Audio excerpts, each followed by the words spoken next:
For today's headlines, U.S. pitches stronger alliance with the Philippines. 1 peso fare hike not enough. Busy Independence Day schedule for Duterte. MECO help sought on crewing rules. Carlos opposes red tagging as NSA chief. Action versus unabated tech scams urged. Extension of safeguard measures versus imported cement promoted. Foreign fighters in Ukraine sentenced to death by pro-Russians. Good morning, I am Venice Bautista and this is Tribune News on Q. Today is June 10, 2022 and these are the latest news of this Friday morning. United States Deputy Secretary of State Wendy Ruth Sherman engaged President-elect Ferdinand Bongbong Marcos Jr. in a wide-ranging discussion Thursday in Manila on further bolstering economic and security relations between the two countries.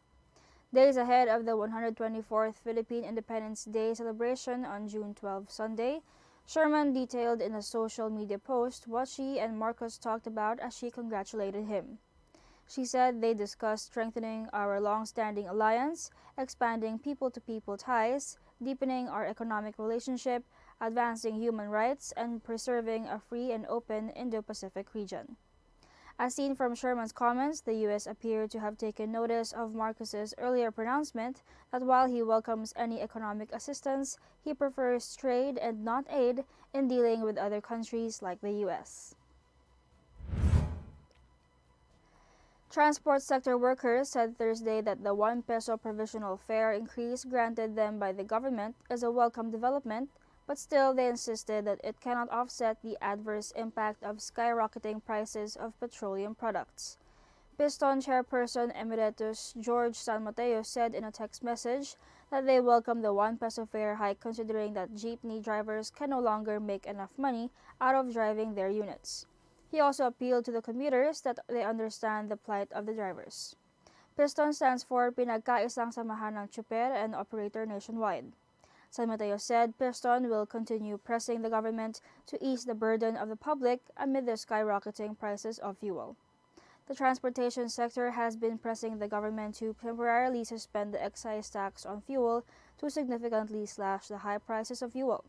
Instead, the government released fuel subsidies to qualified public utility vehicles operators and drivers.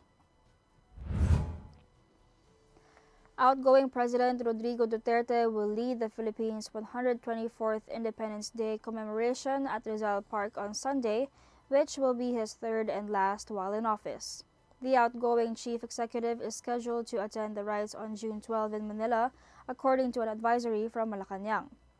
Duterte had said that the celebration was a testament to how our forefathers fought for the freedoms that day that we enjoy now.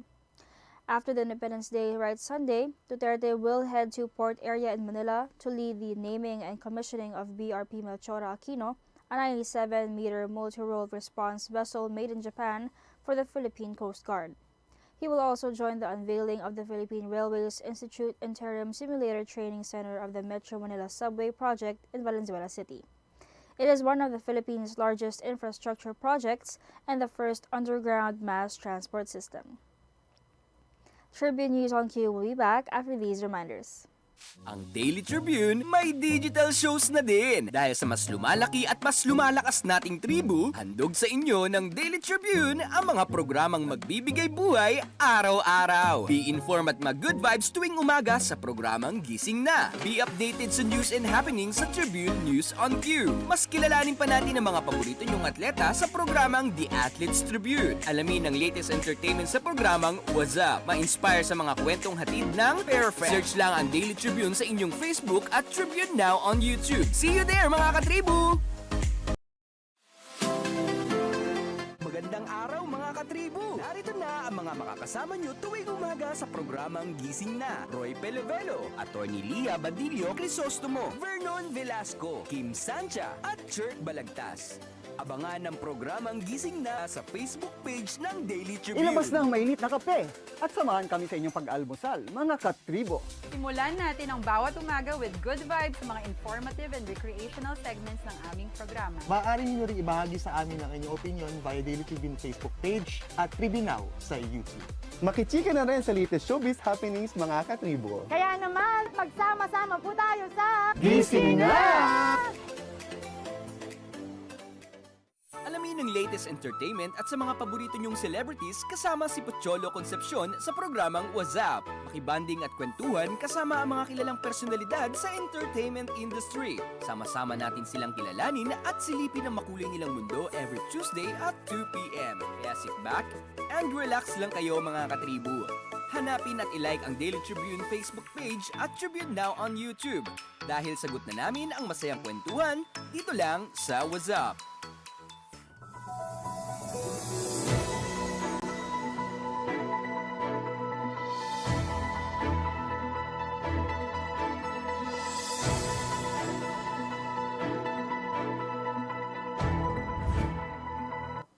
We are back on Tribune News on Q.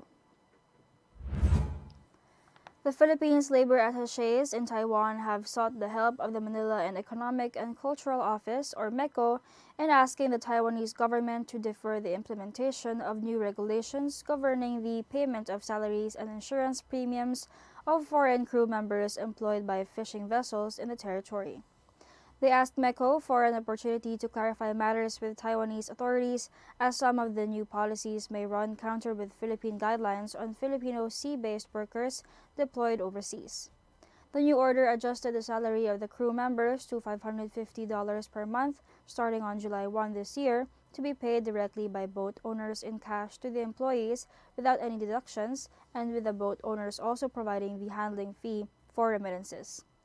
Further, it ordered the salary to be remitted to an account designated by the crew, who may then ask the Taiwanese agency for assistance to remit the money.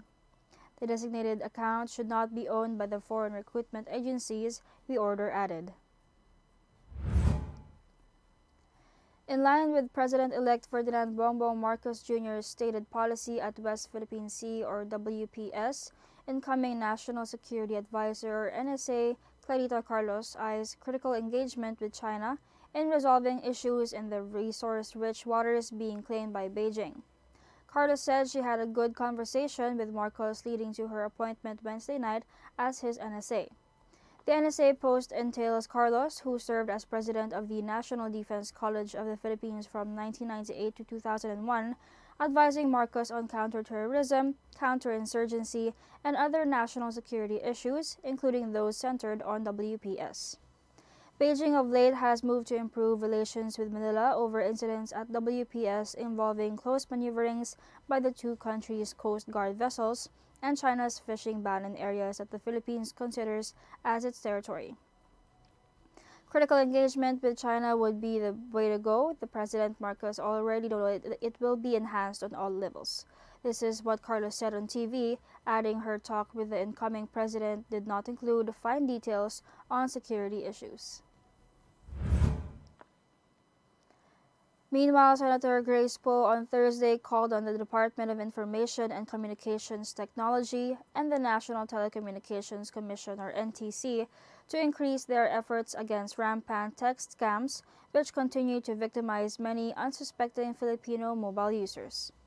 In a statement, Poe, chairperson of the Senate Committee on Public Services, said that the unabated surge of text scams is causing further hardships and distress to the public. Hence, it must be put to an end. She also urged her fellow lawmakers in the incoming 10th Congress to help or 19th Congress rather, to help institutionalize the protection for millions of mobile phone users in the country through the SIM card registration bill.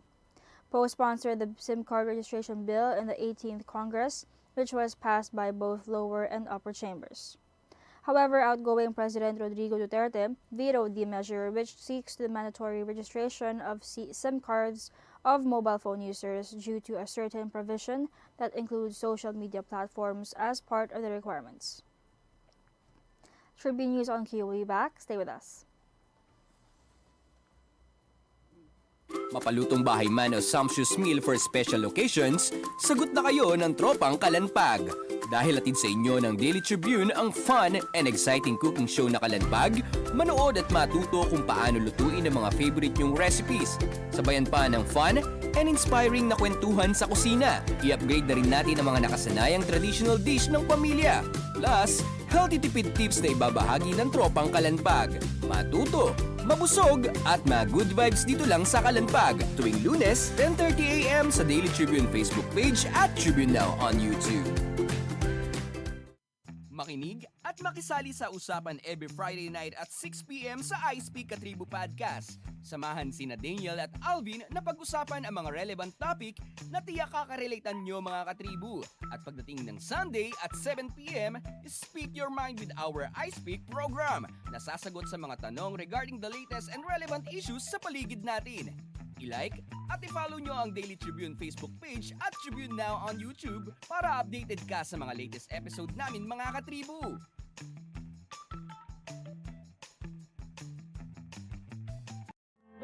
Fun and inspiring na kwentuhan?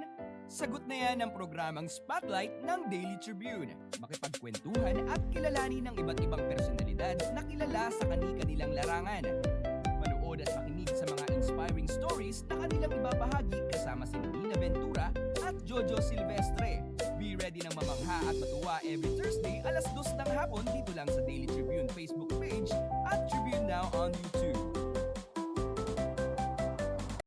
Ang Daily Tribune may digital shows na din. Dahil sa mas lumalaki at mas lumalakas nating tribu, handog sa inyo ng Daily Tribune ang mga programang magbibigay buhay araw-araw. Be informed at mag-good vibes tuwing umaga sa programang Gising Na. Be updated sa news and happenings sa Tribune News on Q. Mas kilalanin pa natin ang mga paborito nyong atleta sa programang The Athletes Tribune. Alamin ang latest entertainment sa programang What's Up. Ma-inspire sa mga kwentong hatid ng Perfect. Search lang ang Daily Tribune sa inyong Facebook at Tribune Now on YouTube. See you there mga katribu!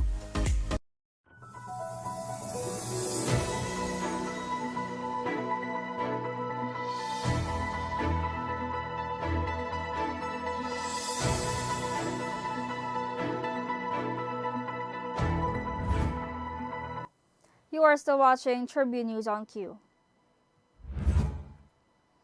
Local cement manufacturers on Wednesday appealed to the Tariff Commission to further extend the safeguard measures implemented against imported cement in 2019, where the Commission imposed a safeguard duty on every 40 kilograms of bag of imported cement. The call by local cement manufacturers follows the imminent expiration of the enforced safeguard duty in October this year. At the hearing held on June 8, domestic cement industry leaders outlined the reasons for the need to extend the implementation of safeguard measures and, if possible, tighten them even more. Local cement manufacturers also complained that apart from the booming cement imports and pandemics, they are also affected by the steady rise in crude oil prices due to the ongoing unrest between Ukraine and Russia and the supply chain crisis. Pro-Russian rebels sentenced to death two British fighters and a Moroccan who were captured while fighting for Ukraine, as the Ukrainian governor called for Western arms on Thursday to win the battle for a crucial eastern city. Separatist authorities in the Donetsk region of the Donbass ordered the death penalty for Aidan Aslin, Sean Pinner, and Sadun Brahim after they were accused of acting as mercenaries for Kyiv, Russian media reported. Britain said it was deeply concerned by the sentences. Under the Geneva Convention, prisoners of war are entitled to combatant immunity, said a spokesman for Prime Minister Boris Johnson. And that wraps up the stories this morning, but before we go, we would like to thank the following: SM Store, Araneta City, Department of Tourism, MG Motors, Hina Motors, Security Bank, Empire Isan Holdings Incorporated, and Overseas Community Affairs Council Member Alan Lin of Republic of China for their continued support. Again, this is Venice Bautista on Tribune News on Q. Stay safe, stay healthy, and stay at home. Good morning. Catch the latest news on our website, tribune.net.ph. Follow us on Facebook, Twitter, and Instagram. Subscribe to our YouTube channel, Tribune Now. Download the Daily Tribune app on Apple Store for iOS and Google Play for Android to get the latest and most comprehensive news online. Daily Tribune invites you to join its Viber community Katribu to get updates on the hottest news on politics, business, sports, lifestyle, and entertainment. Emoticons of the Tribune mascot Tarsito are available on our community Viber.